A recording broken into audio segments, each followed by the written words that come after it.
अस्सलाम वालेकुम स्टूडेंट्स। जी क्या हाल हैं जी आप लोगों के? ठीक हैं, सब खैरियत से हैं। आज के लेक्चर में हम कंटिन्यू करते हैं जो हम लास्ट टॉपिक हमने जहाँ से छोड़ा था वहीं से आगे कंटिन्यू करते हैं। और आज इस वीक या इस चैप्टर को जो है वो हम कंप्लीट करते हैं। लास्ट टाइम हमने जो है वो न्यूमेरिकल डाटा टाइप्स के ऊपर जो है वो हमने लेक्चर जो है वो हमारा हमने छोड़ा था कि न्यूमेरिकल डाटा टाइप्स को जो है वो हम डिस्कस कर रहे थे, जिसके अंदर हमने देखा था कि हमने बाइट सबसे छोटी डाटा टाइप है हमारे पास, जो कि ओनली 1 बाइट ऑक्यूपाई करती है मेमोरी में से, ओनली 8 बिट्स यानी कि 1 बाइट। उससे बड़ी डाटा टाइप जो है हमारे पास शॉर्ट है, और ये 16 बिट्स जो है वो ऑक्यूपाई करती है मेमोरी में, यानी कि 2 बाइट। फिर इंटीजर 4 बाइट का है, लॉन्ग 8 बाइट का है, फ्लोट जो है वो 32 बिट का है, और डबल जो है वो 64 बिट का है। बाकी उनकी रेंजेस जो हैं वो यहाँ पर गिवन है। तो यहाँ तक जो है वो हमने लास्ट लेक्चर जो है वो हमने लिया था। आगे हम फर्दर मूव करते हैं। और ये काम भी वैसे हमने कर लिया था कि इसमें हमने देखा था कि आप स्कैनर क्लास को यूज़ करते हुए आप किस तरह से आप इनपुट कर रहे होते हैं। आपने इंटीजर इनपुट करना है तो उसके लिए आप नेक्स्ट इंट का मेथड आप यूज़ करेंगे। बाइट इनपुट कराना है तो नेक्स्ट बाइट है, शॉर्ट है, लॉन्ग है, फ्लोट है, नेक्स्ट फ्लोट है, और नेक्स्ट डबल है। तो आपने जिस टाइप की भी इनपुट करवानी हो, आप अपने स्कैनर के उसी ऑब्जेक्ट को यूज़ करेंगे, और उसके साथ मेथड कोई सा ये यूज़ कर लेंगे जो ये नीचे गिवन मेथड है। फॉर एग्जांपल, अगर आपने बाइट इनपुट करानी है तो आप लिख लेंगे input dot next byte. Short input input करना है तो आप लिखेंगे इनपुट डॉट नेक्स्ट शॉर्ट। अगर आपने यूज़र से एक इंटीजर लेना है तो आप लिखेंगे इनपुट डॉट नेक्स्ट इंट। और इस तरह से input dot next long etcetera. तो आप इस तरह से अपने स्कैनर क्लास का जो ऑब्जेक्ट है आप उसको यूज़ करते हुए आप इनपुट्स यूज़र से लेंगे। न्यूमेरिक ऑपरेटर्स आप सब लोग अच्छे से जानते हैं, आप लोगों ने पहले ही डिफरेंट कोर्सेज के अंदर न्यूमेरिकल ऑपरेटर्स जो है वो आपने पढ़े होंगे। Addition, subtraction, multiplication, division and mod.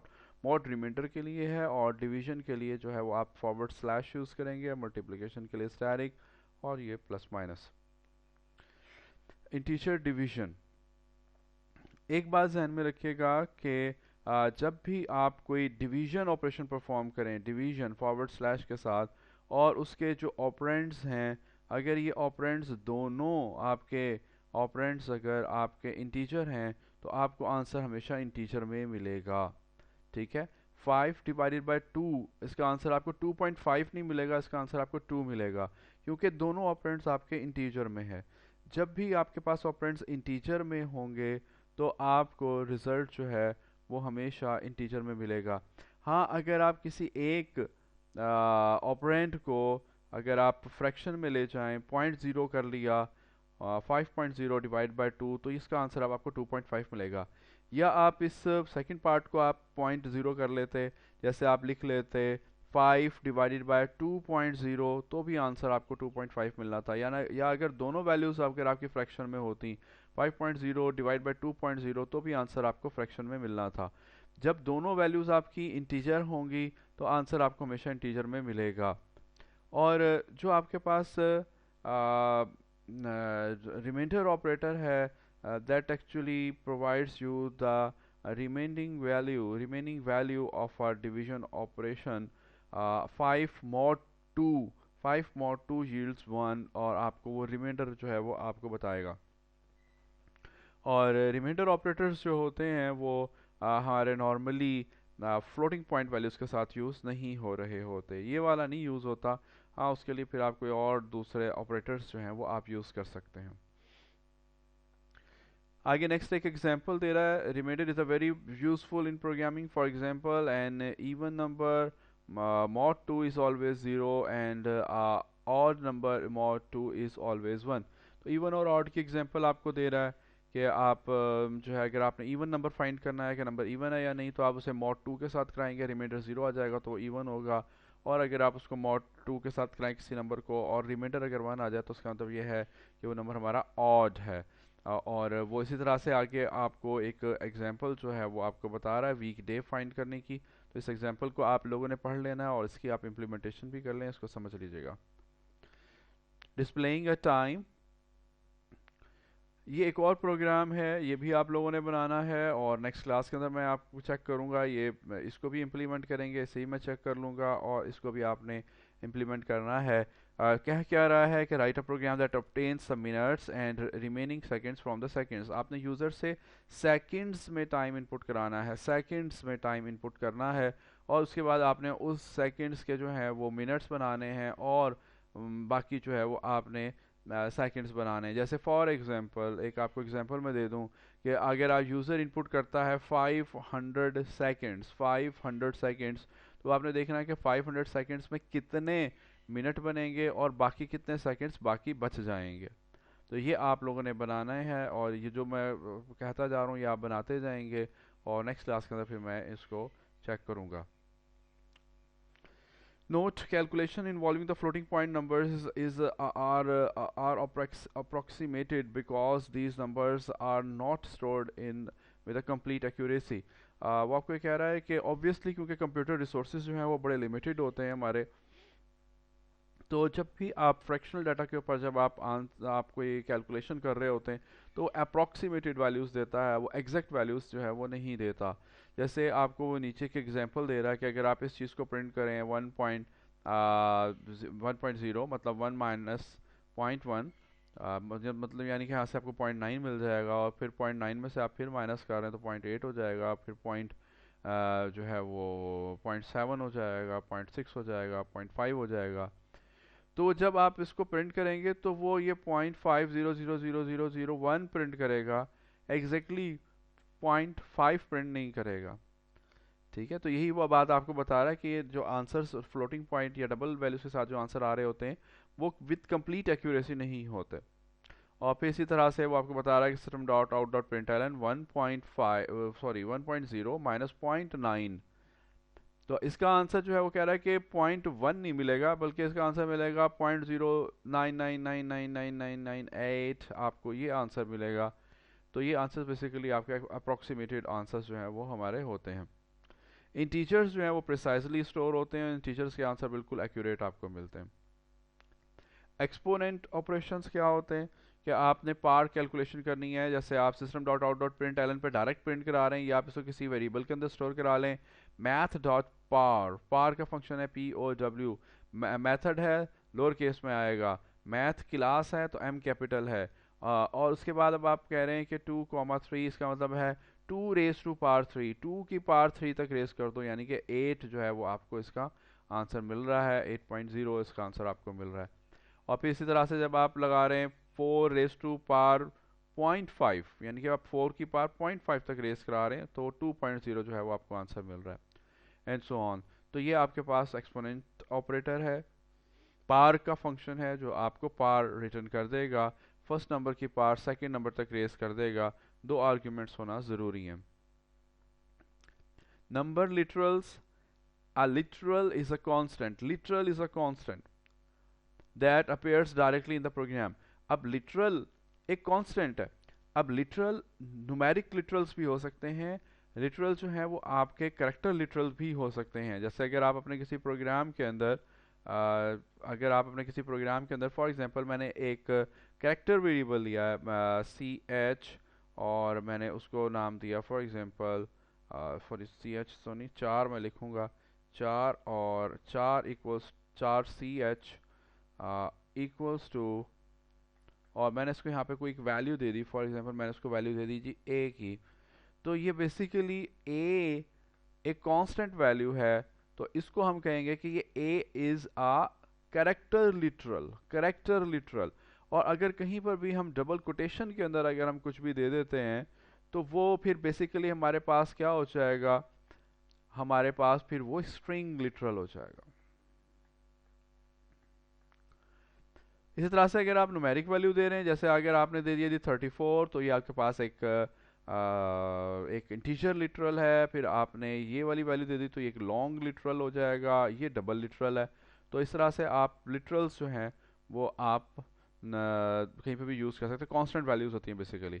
तो इंटीजर लिटरल वो आपको बता रहा है कि इंटीजर लिटरल क्या होगा, इंटीजर लिटरल जो इंटीजर वैल्यू होगी वो होगी, लेकिन यहाँ पर एक चीज़ इंपॉर्टेंट है जो आपको बता रहा है कि as long as it can fit in the variable, के इतनी बड़ी वैल्यू हो जो वेरिएबल के अंदर फिट हो जाए, उससे ज़्यादा बड़ी वैल्यू ना हो या उससे ज़्यादा छोटी वैल्यू ना हो, फिर उसी को आप कहेंगे कि ये हमारा एक प्रॉपर कोई लिटरल है।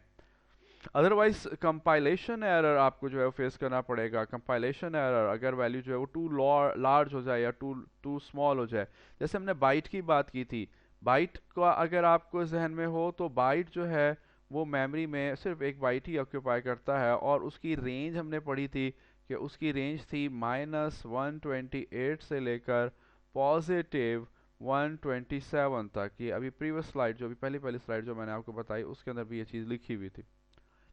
तो लेकिन अगर आप कहते हैं कि नहीं बाइट के अंदर मैंने वैल्यू स्टोर करानी है 1000, तो obviously 1000 large is larger than the maximum value of the byte variable. तो अब इसके अंदर आपको कंपाइलेशन एरर मिलेगा, ठीक है। कंपाइलेशन एरर आपको फेस करना पड़ेगा। The integer literal is assumed to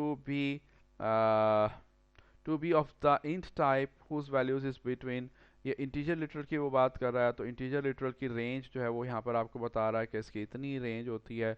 और अगर आप लॉन्ग, इसको अगर आप लॉन्ग में कन्वर्ट करना चाह रहे हैं, तो फिर उस लॉन्ग में कन्वर्ट करने के लिए आप उस वैल्यू के साथ कैपिटल एल या स्मॉल एल जो है वो आप प्लेस करेंगे। उससे हमें पता लग जाएगा, कंपाइलर को पता लग जाएगा कि यूज़र या प्रोग्रामर जो है वो इसको लॉन्ग कंसीडर कर रहा है। कैपिटल एल वो कहता है कि प्रेफर्ड है as compare to lowered L, क्योंकि लोअर्ड एल जो है वो 1 के साथ कंफ्यूज हो सकता है। जैसा अब यहाँ पे लोअर एल लिखा हुआ है, स्मॉल एल लिखा हुआ है, लेकिन मे बी किसको आप 1 के साथ कंफ्यूज कर लें, क्योंकि दोनों ऑलमोस्ट आइडेंटिकल इनकी रिप्रेजेंटेशन है। फ्लोटिंग पॉइंट लिटरल्स, जो आपके फ्लोटिंग पॉइंट वैल्यूज होंगी वो आपके फ्लोटिंग पॉइंट लिटरल्स कहलाएंगे, जैसे जो फ्रैक्शन के अंदर होंगी। और इनके लिए आप जो है वो अगर फ्लोट है तो उसके लिए आप स्मॉल एफ या कैपिटल एफ यूज़ कर सकते हैं, और अगर डबल है तो फिर उसके लिए आप स्मॉल डी और कैपिटल डी जो है वो आप यूज़ कर सकते हैं। तो इस तरह से आप फ्लोटिंग पॉइंट लिटरल्स को रिप्रेजेंट कर सकते हैं, फ्लोटिंग पॉइंट लिटरल्स, ठीक है। अब इसकी एक एग्जांपल आ जाएगी तो आपको बात ये मज़ीद क्लियर हो जाएगी कि हम ऐसा क्यों कर रहे हैं, हम उसके साथ जो है वो एफ या डी वगैरह हम क्यों लगा रहे हैं। जैसे यहाँ पर वो आपको एक एग्जांपल दे रहा है, इस एग्जांपल के अंदर वो फ्लोट और डबल का जो है वो कंपैरिजन जो है वो आपको बता रहा है। The double data type values are more accurate than the float. Double type ज़्यादा एक्यूरेट है। डबल ज़्यादा एक्यूरेट इसलिए है क्योंकि उसमें अशारिया के बाद ज़्यादा डिजिट आते हैं, और बाय डिफ़ॉल्ट जावा के अंदर जब भी आप कोई फ्रैक्शनल वैल्यू यूज़ करेंगे तो वो डबल कंसीडर होगी। जैसे 1.0 लिख दिया, ये डबल कंसीडर होगा। इसके साथ उसने डी नहीं लगाया, डी कैपिटल या स्मॉल डी उसने नहीं लगाया, फिर भी ये डबल ही कंसीडर होगा। बाय डिफ़ॉल्ट जो फ्रैक्शनल वैल्यूज़ जावा के अंदर डबल कंसीडर हो रही होती हैं। फिर इसी तरह से 3.0, इसके साथ भी उसने डी नहीं लगाया, तो ये भी डबल कंसीडर होगी वैल्यू, ठीक है। डी आप लगा सकते थे, लगाना चाहते तो आप इसके साथ स्मॉल डी लगा सकते थे या कैपिटल डी आप लगा सकते थे उसको डबल में कन्वर्ट करने के लिए, लेकिन बाय डिफ़ॉल्ट वो डबल में ही होती है, तो इसलिए कन्वर्जन की यहाँ पे ज़रूरत नहीं है। इसी तरह से अच्छा, ये डबल कोटेशन में था, ये स्ट्रिंग है एक्चुअली, वो यहाँ पे मुझे प्लेस करने चाहिए थे डी, स्मॉल डी या कैपिटल डी, ठीक है, क्योंकि ये स्ट्रिंग है। अगर आप गौर करें, ये मैंने मेरी नज़र अब पड़ी है, तो ये स्ट्रिंग है, तो स्ट्रिंग में वाली वैल्यू तो एज इट इज़ प्रिंट हो रही होती है, वो यहाँ पर ये एज इट इज़ प्रिंट हो रही है, ये एज इट इज़ तक। उसके बाद यहाँ पर है कि ये वैल्यूज़ हैं बाय डिफ़ॉल्ट, ये वैल्यूज़ हमारी जो है वो डबल कंसीडर होंगी, इनके साथ डी लगाने की ज़रूरत नहीं है, कैपिटल डी या स्मॉल डी लगाने की ज़रूरत नहीं है। और उसके बाद नीचे वाले जो प्रिंट करवा रहा है यहाँ पर उसने एफ लगा दिया है, एक्सप्लिसिटली एफ लगा दिया है। इसका मतलब यह है कि वो उसे बता रहा है कि ये वाली वैल्यू, इसको एक फ्लोटिंग पॉइंट लिटरल कंसीडर करो, फ्लोटिंग पॉइंट। अगर एफ ना लगा होता तो उसने इसको डबल कंसीडर करना था। फिर 3.0 को भी के साथ भी एफ लगा दिया, वो कह रहा है कि इसको भी फ्लोटिंग पॉइंट कंसीडर करो, और इसको भी फ्लोटिंग पॉइंट कंसीडर करो, इसको भी फ्लोटिंग पॉइंट कंसीडर, यानी कि तमाम वैल्यूज़ को फ्लोटिंग पॉइंट कंसीडर करते हुए, इन तमाम वैल्यूज़ को, इन दोनों वैल्यूज़ को फ्लोटिंग पॉइंट कंसीडर करते हुए जो है वो ऑपरेशन परफॉर्म करेगा। ये स्ट्रिंग है, उसी तरह से ये स्ट्रिंग एज इट इज़ आएगी, ठीक है। यहाँ पर फ्लोटिंग पॉइंट का कोई चक्कर नहीं है, ये चीज़ एज इट इज़ आनी थी यहाँ से लेकर यहाँ तक, ठीक है, ये स्पेस भी आनी थी। तो ये F as it is print हो रहे हैं यहाँ पर, लेकिन कैलकुलेशन एक्चुअली यहाँ पर हो रही है, और वो कह रहा है कि 1.0 को फ्लोटिंग पॉइंट कंसीडर करो और 3.0 को फ्लोटिंग पॉइंट कंसीडर करो। तो वो यहाँ पे एक्सप्लिसिटली मेंशन कर रहा है। तो अब इसका रिजल्ट देखें, इसका रिजल्ट जो है वो डिफरेंट आ रहा है, कम डिजिट्स में इसका रिजल्ट आ रहा है, इसका रिजल्ट ज़रा ज़्यादा डिजिट में आ रहा है। बेसिकली प्रिसीजन्स होती हैं कि आफ्टर डेसिमल पॉइंट कितनी वैल्यूज़ जो है वो आनी है। साइंटिफिक नोटेशन के अंदर आप अपने नंबर्स को रिप्रेजेंट कर सकते हैं, जैसे कि यहाँ पे कर रहा है कि 1.23456 ई प्लस 2, या उसको आप ऐसे भी लिख सकते हैं, ये इक्वलेंट है इसके, ठीक है, कि इस वैल्यू को आपने साइंटिफिक नोटेशन में जो है वो रिप्रेजेंट किया है। तो आप साइंटिफिक नोटेशन में रिप्रेजेंट कर सकते हैं, ई जो है वो कैपिटल भी हो सकता है और स्मॉल भी हो सकता है, जैसे आप चाहें आप इसको आप उसको लिख सकते हैं। ओके, नेक्स्ट है अरिथमेटिक एक्सप्रेशन की कन्वर्शन, कि आप किस तरह से अरिथमेटिक एक्सप्रेशन को कन्वर्शन करेंगे। डेफिनेटली हम किसी भी प्रोग्रामिंग लैंग्वेज के अंदर इस तरह से जो है वो डिवीजन वगैरह के सिंबल्स को हम नहीं यूज़ कर रहे होते, डिनोमिनेटर वगैरह न्यूमिनेटर को हम इस तरह से नहीं हम लिख रहे होते, बल्कि हम कुछ इस तरह से कन्वर्जन जो है वो हम कर लेते हैं। एक चीज़ नोट कर लें, जैसे 4x लिखा हुआ है, 4x का मतलब है कि 4 मल्टीप्लाई बाय एक्स, तो उसने 4 मल्टीप्लाई बाय एक्स लिखा और 3 प्लस था ये, तो ये एज इट इज़ आ गया।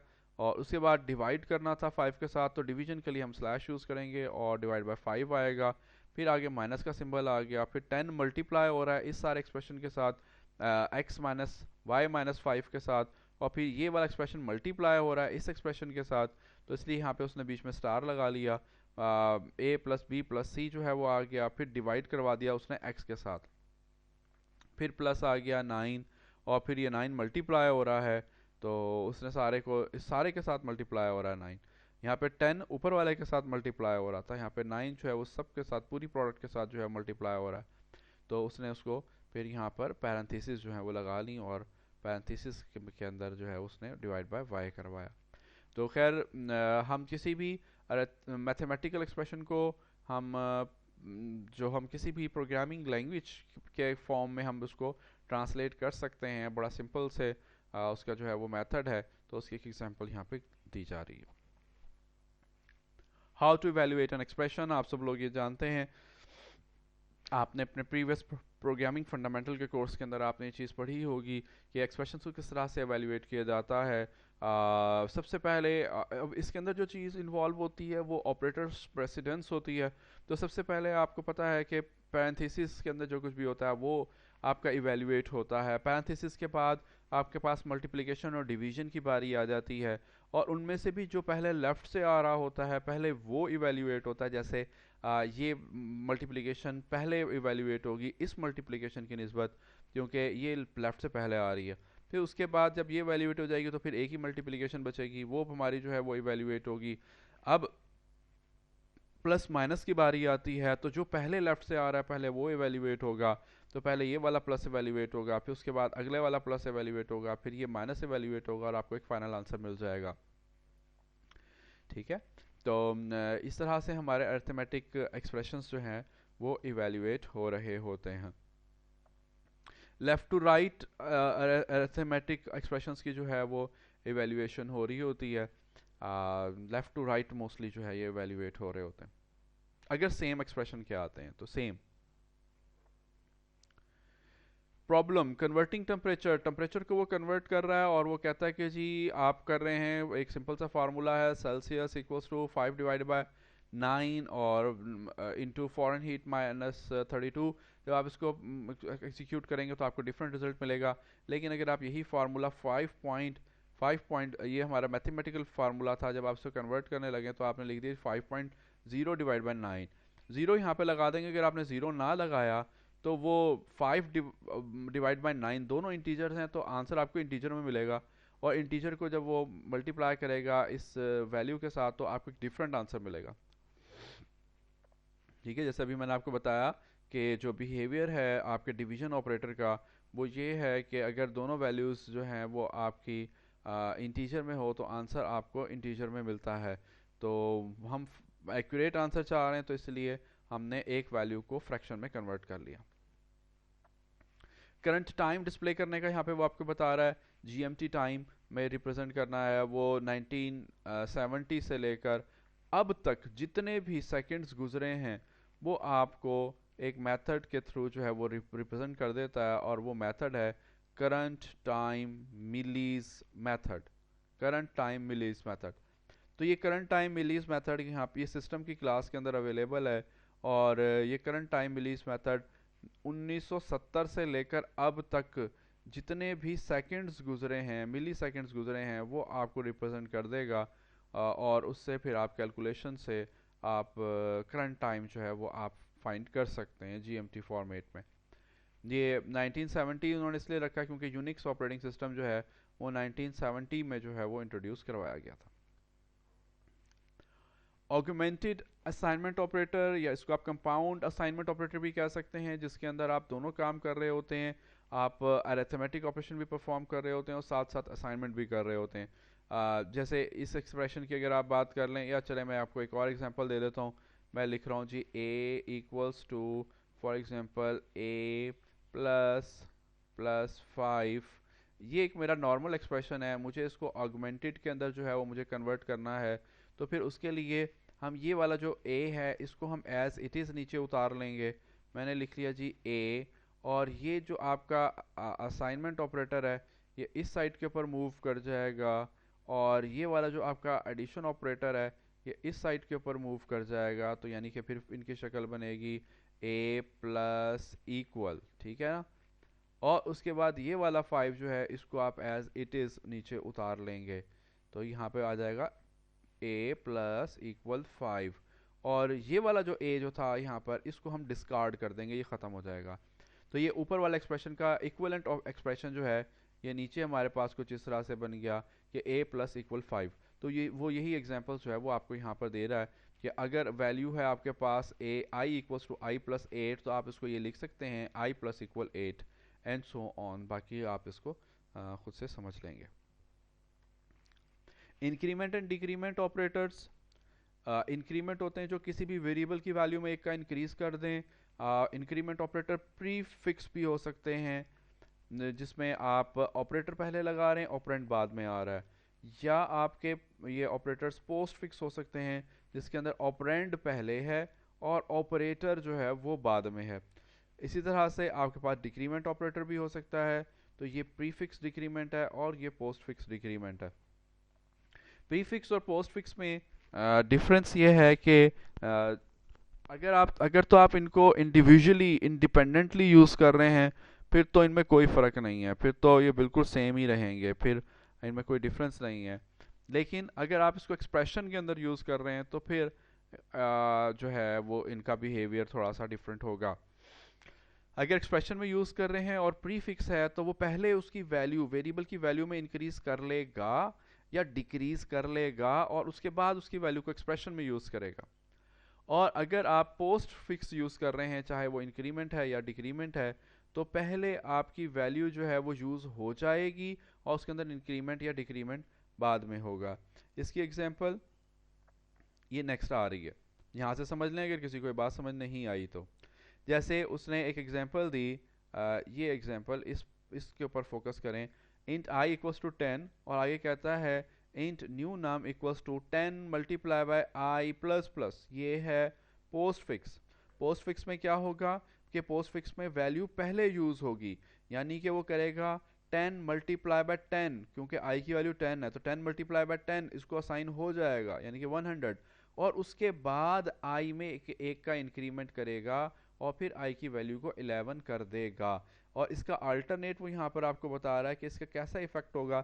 इसका बिल्कुल सेम इफेक्ट होगा कि जैसे आपने 10 को मल्टीप्लाई बाय i किया और i की वैल्यू 10 थी, उसके बाद आपने i में एक का इंक्रीमेंट किया बाद में, तो वैल्यू यूज पहले हो रही है और उसके बाद जो इंक्रीमेंट है वो बाद में चल के होगा। एक सेपरेट स्टेटमेंट के तौर पर समझ लो कि होगा। यानी जब ये स्टेटमेंट हमारी मुकम्मल हो चुकी होगी तो इसके पास आया हुआ होगा 100 और i की वैल्यू इस एक्सप्रेशन के बाद जो है वो 11 होगी, उसके बाद 11 होगी। लेकिन अगर आप प्रीफिक्स यूज़ कर रहे हैं, आप इसकी तरफ फोकस रखें अगर आप, तो यहाँ पर 10 मल्टीप्लाई बाय प्लस प्लस आई का मतलब ये है कि पहले आई में एक का इंक्रीमेंट होगा, आई की वैल्यू 10 से पहले 11 हो जाएगी, फिर उस 11 को मल्टीप्लाई 10 के साथ करवाया जाएगा, तो 110 आंसर आपको मिल जाएगा। तो वो इसका इक्वलेंट जो है वो आपको यहाँ पे बता रहा है कि इसके ऐसे इफेक्ट होंगे कि जैसे आपने पहले आई में एक का इंक्रीमेंट कर लिया और फिर उसके बाद आपने जो है वो आई को मल्टीप्लाई बाय 10 किया। और यहाँ पे वो आपको बता रहा है कि आप बहुत ज़्यादा लार्ज एक्सप्रेशंस के अंदर जो है वो आप इसको यूज़ करने से अवॉइड करें, उससे आपका जो है वो थोड़ा सा उसकी रीडेबिलिटी अंडरस्टैंडेबिलिटी जो है वो ज़रा मुश्किल हो जाएगी। Assignment expression and assignment statement, Java 2.0 से पहले तमाम के तमाम एक्सप्रेशन जो थे वो स्टेटमेंट्स थे, लेकिन अब जावा 2.0 से अपवर्ड उन्होंने कहा है कि इनको ही बस एक्सप्रेशन कंसीडर करना है। ये वाली जो वैल्यूज़ हैं कि भाई ये हमारे पास जो हैं ये जो वाले जो एक्सप्रेशन जो है इन्हीं को हम स्टेटमेंट कहेंगे। Numeric type conversion, consider following statement. यहाँ पर अगर आप देखें तो उसने एक वैल्यू ली 100 जो कि आपके पास एक इंटीजर लिटरल है और उसको आई को असाइन करा रहा है। आई एक बाइट है, बाइट वेरिएबल है, तो ये उसको असाइन हो जाएगी, कोई इशू नहीं है, क्योंकि बाइट की रेंज जो है वो -128 से लेकर पॉजिटिव 127 तक होती है, तो इसको असाइन हो जाएगी। उसके बाद नेक्स्ट वो एक स्टेटमेंट ले रहा है long k equals to i multiply by 3 plus 4। अब यहाँ पर आई यूज़ हो रहा है जो ऊपर वाला आई था, और ये इसकी टाइप बाइट की है, ये बाइट टाइप का, और आगे जो है वो हमारे पास इंटीजर लिटरल्स हैं। अब वो करेगा क्या कि वो इस बाइट को भी लॉन्ग में कन्वर्ट कर देगा, क्योंकि के लॉन्ग है, जिसके अंदर वैल्यू स्टोर होनी है वो लॉन्ग है। अब एक बात ध्यान में रखें कि ये बाइट है, ये बाइट को मल्टीप्लाई बाय 3 के साथ करेगा और 3 को प्लस 4 के साथ करेगा, जो आंसर आएगा वो आंसर बाइट में आएगा, लेकिन जब वो उसको असाइन करेगा तो के क्योंकि लॉन्ग है तो वो उसको लॉन्ग में कन्वर्ट कर देगा। फिर सेम इसी तरह से होगा कि बाइट को मल्टीप्लाई करवाया जा रहा है एक फ्रैक्शन के साथ, फिर लॉन्ग आ गया है, के लॉन्ग था, और उसको डिवाइड बाय 2 करवाया जा रहा है। जब इसका फाइनल आंसर निकलेगा, इसका फाइनल आंसर निकलेगा लॉन्ग के अंदर, और फिर उस लॉन्ग को डबल में कन्वर्ट कर दिया जाएगा, ऑटोमेटिकली ये कन्वर्जन हो जाएगी।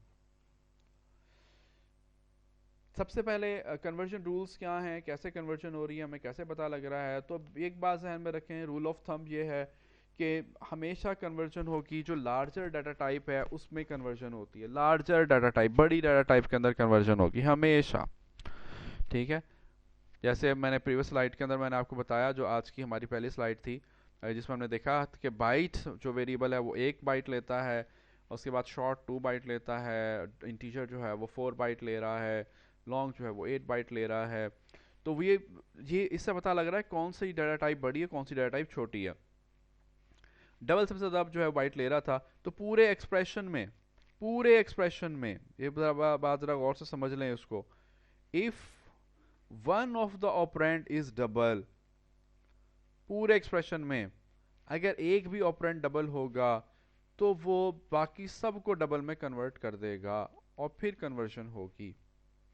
जैसे अगर मैं यहाँ पे लिखूँ x equals to y plus z, suppose कर लेते हैं, और इसमें f जो है y जो है ये फ्लोट है, y फ्लोट है, मैं इसके नीचे f लगा रहा हूँ, और z जो है फॉर एग्जांपल ये डबल है, एक फ्लोट और एक डबल।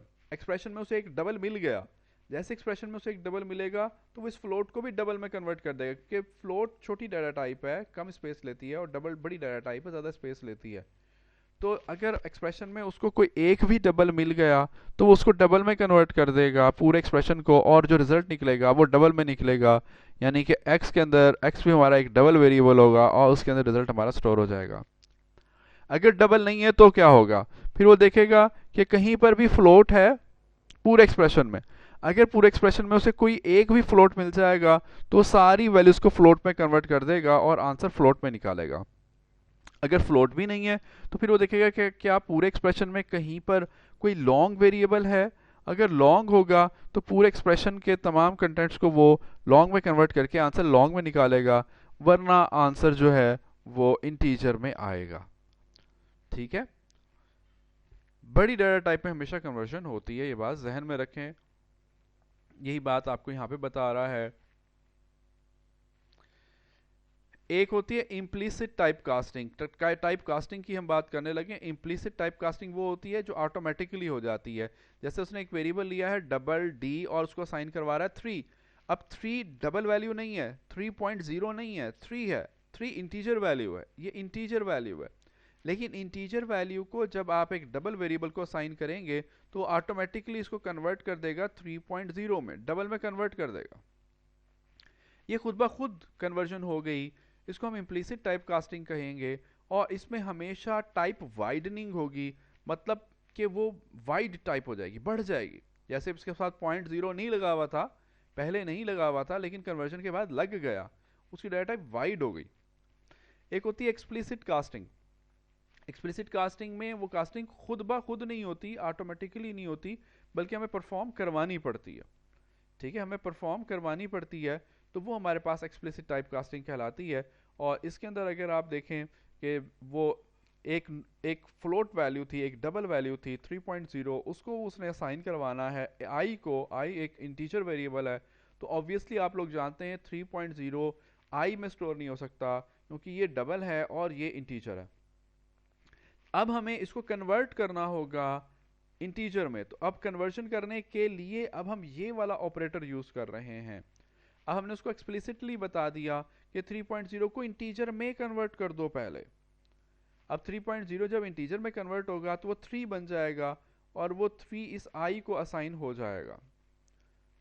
इसको हम कहते हैं टाइप नैरोइंग। वो थी वाइडनिंग, टाइप उसकी डाटा टाइप बढ़ रही थी, यहाँ पे डाटा टाइप कम हो रही है, वो डबल से जो है वो इंटीजर में जा रहा है। और फिर आगे एक और एग्जांपल है जिसमें वो कह रहा है कि 3.9 को वो इंटीजर में कन्वर्ट कर रहा है। 3.9 जब इंटीजर में कन्वर्ट होगा तो उसका फ्रैक्शनल पार्ट खत्म हो जाएगा, 0.9 खत्म हो जाएगा, 3 रह जाएगा और 3 इसको असाइन होगा। तो इसमें आपको बताया जा रहा है कि फ्रैक्शनल पार्ट जो है वो उसका ट्रंकेट कर दिया जाएगा, मतलब बिल्कुल खत्म कर दिया जाएगा, बिल्कुल उड़ा दिया जाएगा। राउंड नहीं किया जाएगा कि वो कर दे कि 3.9 और से उसको 4 में कन्वर्ट कर दे, नहीं, उसको हम राउंड करना कहते हैं। तो राउंड नहीं किया जाएगा, बल्कि उसको ट्रंकेट कर देगा, बिल्कुल इलिमिनेट कर देगा, खत्म कर देगा। आगे वो आपसे एक पूछ रहा है what's wrong int x equals to y divide by 2.0। तो देखें अभी हमने ये पढ़ा था कि जब आप डिवीजन वगैरह कर रहे हैं या कोई भी आप अरिथमेटिक एक्सप्रेशन परफॉर्म कर रहे हैं, तो उसमें जब भी कोई लार्जर डाटा टाइप आती है तो बाकियों को भी उसी में कन्वर्ट कर देता है। 2.0 आपके पास एक डबल डाटा टाइप है, जबकि 5 जो है वो आपके पास एक इंटीजर टाइप है, तो वो इस इंटीजर को भी डबल में कन्वर्ट कर देगा, और जो इसका आंसर निकलेगा वो डबल में निकलेगा, लेकिन एक्स की डाटा टाइप जो है वो इंट है। तो आप एक इंटीजर वेरिएबल के अंदर जो है वो डबल को स्टोर नहीं कर सकते, आपको यहाँ पर एक्सप्लिसिट टाइप कास्टिंग करनी होगी। इंटीजर डबल में स्टोर किया जा सकता है, लेकिन डबल इंटीजर में स्टोर नहीं किया जा सकता, क्योंकि डबल ज़्यादा स्पेस लेता है और इंटीजर कम स्पेस लेता है। तो यहाँ पर अब आपको एक्सप्लिसिट टाइप कास्टिंग करनी पड़ेगी। तो ये आपको रेंज बता रहा है किस तरह से इंक्रीज होती है। सबसे छोटी डाटा टाइप इंटीजर है, सॉरी बाइट है, फिर शॉर्ट, फिर int, long, float and double. Keeping 2 digits after decimal points, ये एक प्रॉब्लम है, ये आपने खुद ही इसको थोड़ा सा नेट पे सर्च करके आपने इसको जो है वो सॉल्व करना है। ये भी प्रोग्राम बनाना है, ये तीसरा प्रोग्राम है जो आप लोगों के जिम्मे आ रहा है कि आपने जो है वो किस तरह से आप रिस्ट्रिक्ट करेंगे कि अशारे के बाद सिर्फ 2 डिजिट्स ही आए।